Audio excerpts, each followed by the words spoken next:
नमस्कार, मैं हूं सुभाष मिश्रा, आज की जनधारा का प्रधान संपादक और हमारे डिजिटल जो हमारा प्लेटफ़ॉर्म है जनधारा 24/7 उस पे मैं अपनी सुभाष की बात आपसे साझा करता हूं। तो दोस्तों, हम जब ये बातचीत कर रहे हैं आज, तो मुझे लगता है कि हमारे जीवन में क्या तब्दीली आई।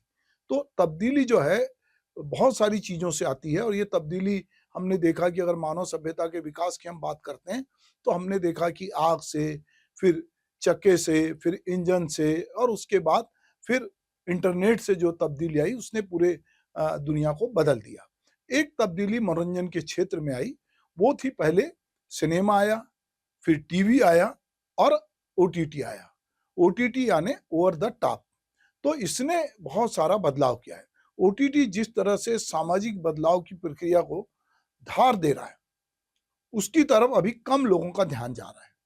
याद किया जाए कि जब शुरुआत में टेलीविज़न आया था और वह रंगीन हुआ था, तो उसकी रंगीनियत ने समाज में काफ़ी बदलाव किया और यह बदलाव बहुत अप्रत्याशित था और बड़ी तेज़ी से ये हुआ भी।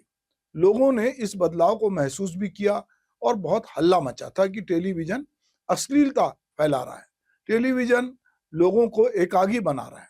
टेलीविज़न लोगों को सामाजिकता से दूर कर रहा है और वो खत्म कर रहा है।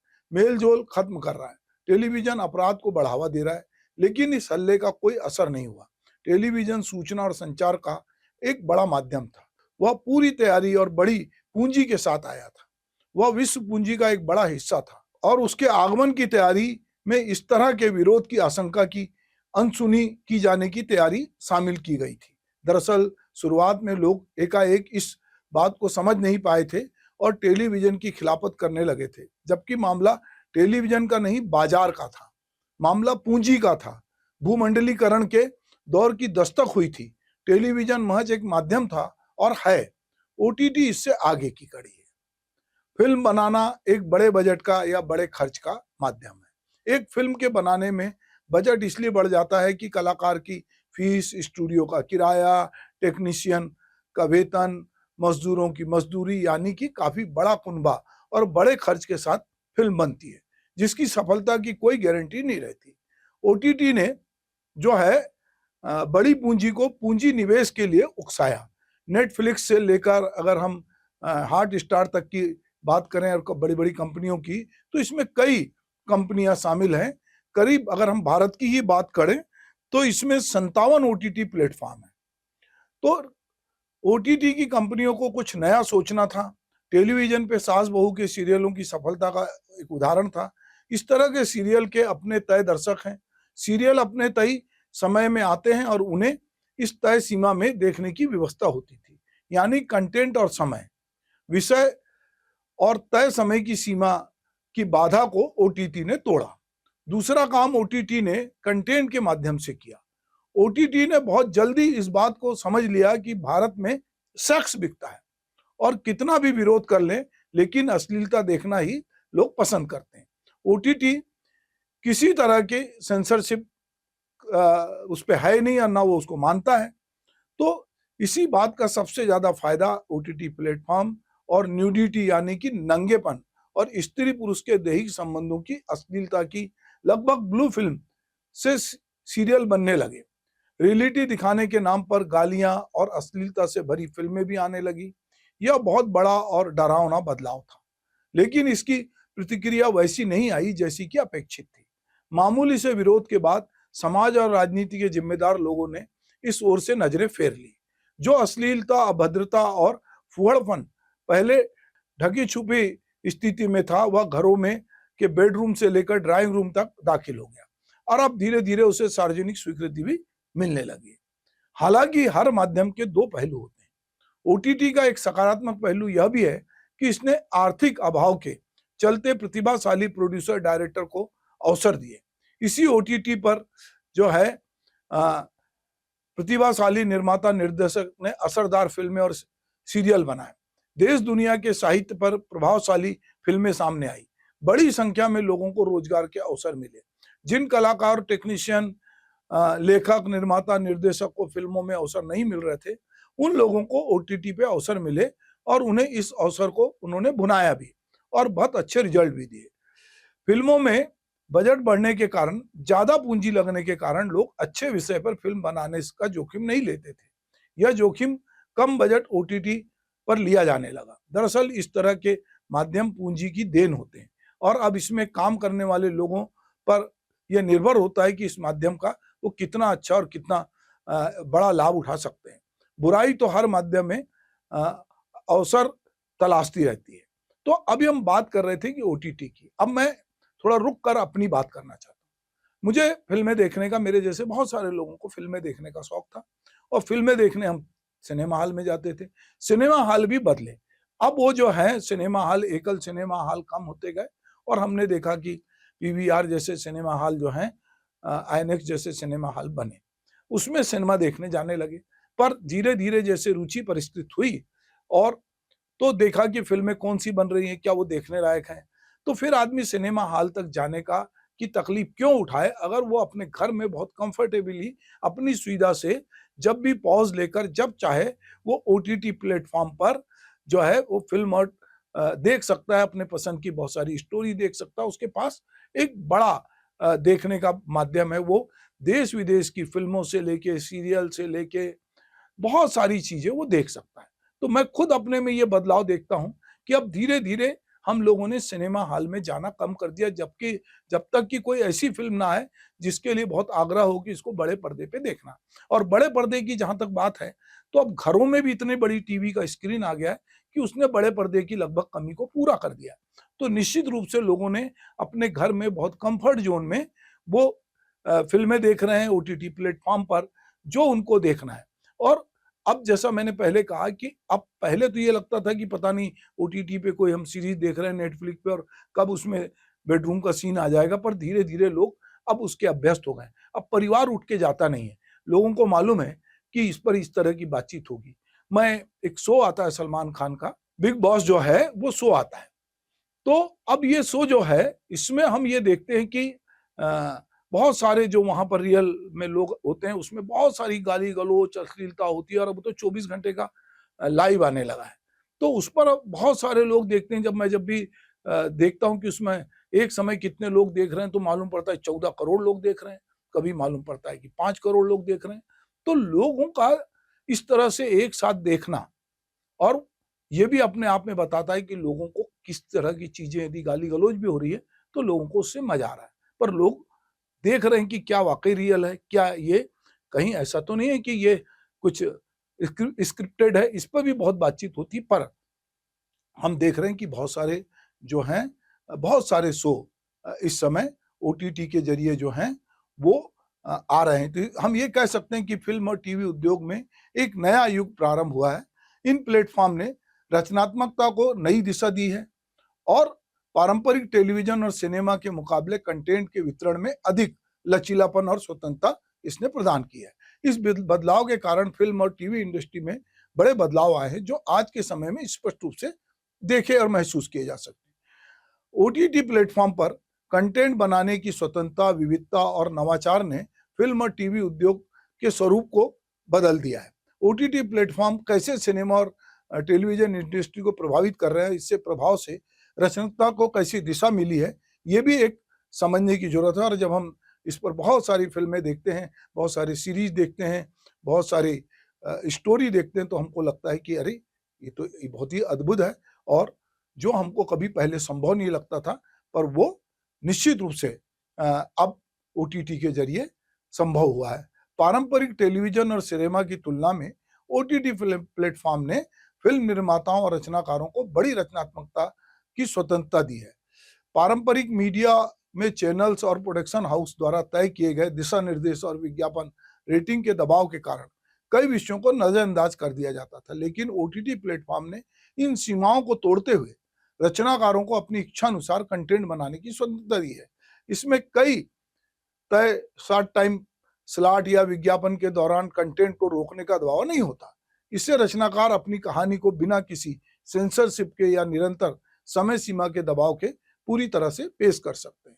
चूंकि ओटीटी प्लेटफॉर्म जो है उसमें कंटेंट की विविधता होती है और जो पारंपरिक जो मीडिया है उसमें कंटेंट एक निश्चित समय और शैली में बंधे होने का उसका दबाव होता है, पर ओटीटी प्लेटफॉर्म जो है वो निश्चित रूप से एक लेखक को, एक रचनाकार को, एक निर्माता को बहुत सारी स्वतंत्रता देता है, एक एक्टर को भी बहुत सारी स्वतंत्रता देता है।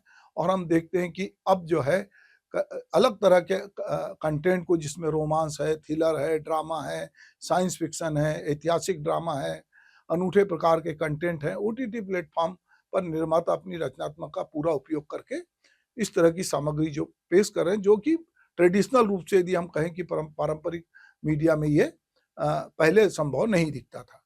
तो ओटीटी प्लेटफॉर्म पे सीन और एपिसोड की लंबाई, कहानी के ढांचे या गालियों और अश्लीलता जैसी सीमाओं पर ज्यादा लचीलापन होता है, जिससे फिल्मकार अपनी पूरी रचनात्मकता का उपयोग कर सकता है। इसमें कई लोग इसका दुरुपयोग कर रहे हैं, जहां गाली गलौज की जरूरत नहीं है, जहां पे नग्नता की जरूरत नहीं है, जहां अश्लीलता की जरूरत नहीं है, वहां पर भी लोग ओटीटी प्लेटफॉर्म पर इस तरह की चीज लेकर आ रहे हैं। और बहुत सारे ओटीटी प्लेटफॉर्म, उनके नाम लेना उचित नहीं है, वो दिन भर इस तरह की अश्लीलता परोसते हैं कि बहुत बड़ा एक दर्शक वर्ग जो है उसको लगता है कि चूंकि इसमें सेक्स है, इसमें मजा है, तो वो उसको देखता रहता है।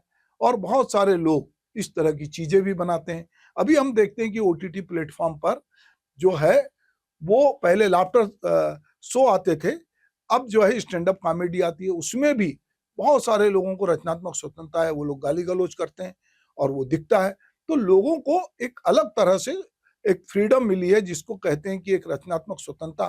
पर जैसे स्वतंत्रता के अपने एक मायने होते हैं, उसमें आप जब स्वतंत्रता में आप अपने अधिकारों की बात करते हैं तो आपको दायित्वों की भी बात करनी चाहिए।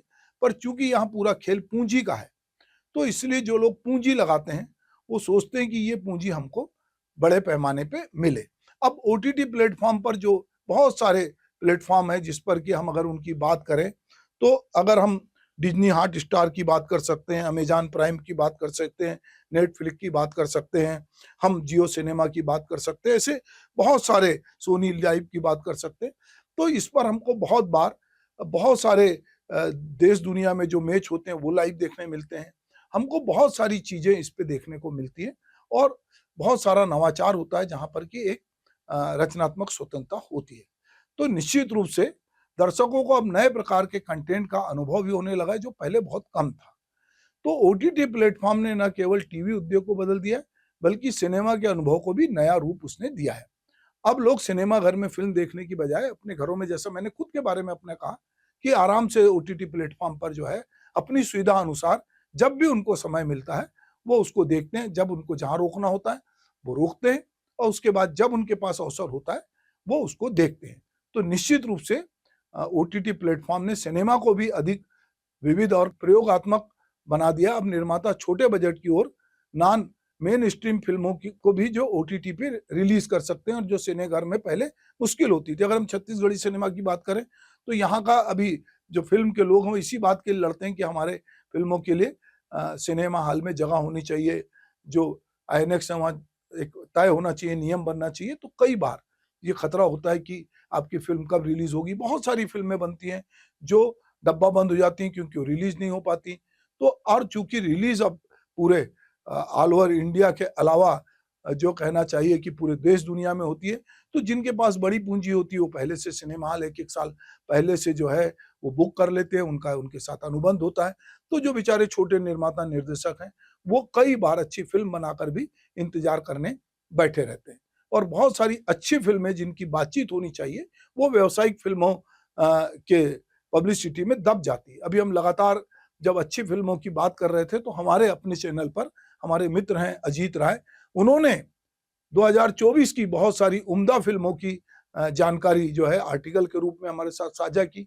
सामान्यतः उन फिल्मों की बात ऐसे नहीं होती, पर बहुत सारी फिल्में जो हैं वो हमको ओटीटी पे देखना मिलती है। अभी मनोज बाजपेयी अभिनीत फिल्म डिस्पैच हमने जो देखा, तो ऐसी बहुत सारी फिल्में हैं जिनके बारे में बात की जा सकती, जो ओटीटी के कारण संभव हो पाई है। तो निश्चित रूप से अगर मैं कहूं कि ओटीटी प्लेटफॉर्म के आने से एक रचनात्मक स्वतंत्रता भी मिली है, लोगों को देखने का एक नया दायरा भी मिला है, और समाज ने उस बदलाव को बहुत हद तक स्वीकार भी किया है। वो चाहे कितनी आलोचना करे कि इसमें सेक्स है, नंगापन है, इसमें बेडरूम के सीन है, इसमें किस के सीन है, इसमें बहुत सारे अंतरंग दृश्य हैं, पर हम देखते हैं कि धीरे धीरे लोग ओटीटी प्लेटफॉर्म पर चीज़ों को देख रहे हैं और उससे वो एंजॉय कर रहे हैं, और जितना हल्ला इस पे मचा था अब नहीं होता। आप ओटीटी प्लेटफॉर्म को चाहे तो अपने मोबाइल स्मार्टफोन पे, लैपटॉप पे, स्मार्ट टीवी जहां भी हो, आप उस पे आपके सिनेमा घरों पे आपकी निर्भरता जो है वो कम हुई है, और आपको देखने का जो तरीका है वो बदला है। निश्चित रूप से इस जब देखने का तरीका बदला है तो हम कहीं पर भी यात्रा में हों, कहीं पर भी हों, मोबाइल हमारे पास होता है। हम मोबाइल में बहुत सारी चीज़ें डाउनलोड कर लेते हैं, लैपटॉप पे डाउनलोड कर लेते हैं, और बाद में हम उसको जो है देखते हैं। तो ये एक देखने का बदलाव भी जो है ओटीटी के कारण हमारे जीवन में आया। और निश्चित रूप से इधर के अगर हम 1 दशक की बात करें पिछले 10 सालों में, तो ओटीटी ने बहुत कमाल किया है। और अब अच्छी से अच्छी फ़िल्में जो थिएटर में थोड़े दिन चलती हैं, थोड़े दिन बाद हम देखते हैं कि वो किसी न किसी ओटीटी प्लेटफ़ॉर्म पर आ जाती है और वो दिखाई देती है। तो निश्चित रूप से ओटीटी ने पूरे देखने के तौर तरीके को, मनोरंजन के तौर तरीकों को बदला है। अब सवाल ये है कि हम उसके ज़रिए क्या-क्या देखते हैं और वो हमको क्या परोस रहा है, उसमें से हमको चुनने की स्वतंत्रता है कि हम ये आज इंडिया में जो 57 चैनल हैं, ओटीटी प्लेटफ़ॉर्म हैं, उसमें से हम अपनी पसंद की क्या चीज़ देखते हैं, ये हमारे ऊपर तय होगा। एक बात मैं और कहना चाहता हूँ कि ओटीटी के जो कंटेंट के रिलीज़ की कोई सीमा नहीं है, जिसमें निर्माता भी जो है फ़िल्में कभी भी रिलीज़ कर सकते हैं। उनको ये नहीं है कि अब सिनेमा हॉल खाली होगा या ईद पे हम रिलीज़ करेंगे या दिवाली पे रिलीज़ करेंगे, दशहरे पे रिलीज़ करेंगे। ओटीटी में लोगों के लिए ये स्वतंत्रता है कि जैसे ही उनका अ अ, सीरीज़ कंप्लीट होती है वो रिलीज़ करते हैं, फिर उसका दूसरा पार्ट आ जाता है, तो अपनी सुविधा से वो, और इस बीच में उनको निश्चित रूप से ये भी पता चलता है कि उन्होंने जिस तरह से चीज़ें बनाई है। अभी हमने एक पंचायत सीरीज़ देखी, अभी हमने बैंडेड बंदिश देखी, बहुत सारी ऐसी सीरीज़ देखी जो हमको लगता है कि सिनेमा हॉल में ये शायद ही हमको कभी देखने मिलती। तो निश्चित रूप से ये जो है आज निर्माता अब अपनी रणनीति और विचारों के साथ काम करने में और अधिक अपने आप को फ्री पाते हैं और रचनात्मक पाते हैं। तो निश्चित रूप से मुझे लगता है कि ओटीटी जो है उसने हमारे पूरे जीवन में एक नए तरह का बदलाव लाया है, और ये आप जैसा मैं महसूस करता हूँ, उस तरह आप भी ये महसूस करते होंगे। आज जो है भारत में 2023 की जो इंटरनेट इंडिया की रिपोर्ट आई है, तो उसमें 70.7 करोड़ लोग जो है ओटीटी सेवाओं का उपयोग कर रहे हैं। इसके पीछे जैसा मैंने कहा कि स्मार्ट टीवी, स्मार्ट स्पीकर, अन्य उपकरण का को भी बढ़ावा मिली है। ओटीटी सेवाओं के उपयोग में 58% की वृद्धि हुई है। भारतीय ओटीटी प्लेटफ़ॉर्म जैसे Disney plus, Hotstar, Netflix, Amazon prime अब भारत के प्रमुख स्थानों पर मौजूद हैं, और ये अब ये भी कर रहे हैं कि अलग-अलग जगह से जो लोग कुछ फ़िल्में बना रहे हैं, सीरीज़ बना रहे हैं, वो इनके साथ डील कर रहे हैं और वो उसको खरीद रहे हैं। तो बहुत बार लोग इस उम्मीद में पहले बात कर लेते हैं, अपनी कहानी सुना देते हैं, कलाकार के बारे में बता देते हैं, और वहाँ से उनको बहुत सारे पैसे की व्यवस्था हो जाती, जो कि पहले ये संभव नहीं था, क्योंकि कोई बड़ा निर्माता जब तक नहीं मिलेगा, कोई आदमी फ़िल्म नहीं बना सकता था। पर अब इस प्लेटफ़ॉर्म ने, चूँकि ये फाइनेंस भी कर रहा है, तो निश्चित रूप से इसके कारण जो है बहुत सारे कस्बों से, छोटी जगहों से बहुत सारे युवाओं को जो है वो इसमें काम मिल रहा है। वो जो है इसके अलावा सोशल मीडिया और ट्रेंड्स के माध्यम से भी इन प्लेटफ़ॉर्म की लोकप्रियता बढ़ी है। युवा दर्शक जो है इन प्लेटफ़ॉर्म पर विभिन्न शैलियों और जो अलग-अलग कंटेंट का जो है, जो विचारों के कंटेंट का फ़ायदा उठा रहा है, उससे अपने आप को अपडेट कर रहा है और वो पूरी दुनिया से जुड़ रहा है। चूँकि इसमें विदेशी फ़िल्में भी आ रही है, और एक बड़ी मज़ेदार बात है कि विदेशी सीरीज़ भी जो है अब हिंदी में या क्षेत्रीय भाषा में भी डब होकर आ रही हैं। उसमें कई तरह के ऑप्शन हैं, तो आप उसको अपनी भाषा में, यदि आपको अंग्रेज़ी नहीं आती, आपको मान लो जर्मनी नहीं आती, आप अरबी नहीं आती, तो भी आप उसमें बदल कर जो है वो देख सकते हैं। 2021 में ओटीटी नियम के तहत ओटीटी कंटेंट के लिए 3 स्तरीय स्वनियमन प्रणाली लागू की गई है। इस प्रणाली के माध्यम से शिकायतों को त्वरित रूप से हल करने का प्रयास भी की जाने की बात थी, ताकि कंटेंट की गुणवत्ता और सामाजिक जिम्मेदारी सुनिश्चित की जा सके। पर चूंकि इसमें इतनी फ्रीडम है, इतना पैसा है कि आप उसको चाहें रोकना तो भी नहीं रोक सकते, क्योंकि वो उसके जो उसका रिमोट है या उसका संचालन है, कई बार वो हमारे देश से नहीं हो रहा है, बाहर से हो रहा है। तो इसको रोकना धीरे धीरे अब निश्चित रूप से मुश्किल हो रहा है। अब बहुत सारी नई वेब सीरीज जो हैं और फिल्में ओटीटी पर आ रही हैं। लगातार हम देखते हैं कि हर हफ्ते हम जब जाते हैं तो हमको अपडेट मिलता है कि एक नए तरह की फिल्म जो है वो आ रही है, उसका सीक्वेंस आ रहा है। तो लोगों में, दर्शकों में उनका इंतजार बढ़ता है और दर्शक जैसे ही वो ओटीटी पे आती है तो अपनी सुविधा अनुसार वो एक सीटिंग में उसको देख लेता है। मैं देखता हूँ कि बहुत सारे मित्रों से बात होती है, जब कोई नई सीरीज आती है तो उसके चाहे 8 या 10 एपिसोड हों, वो बोलते हैं कि हमने पूरी रात में बैठकर इसको देख लिया और उसके बारे में बातचीत करते हैं। तो निश्चित रूप से इसने दर्शकों के देखने का नजरिया बदला है। नमस्कार।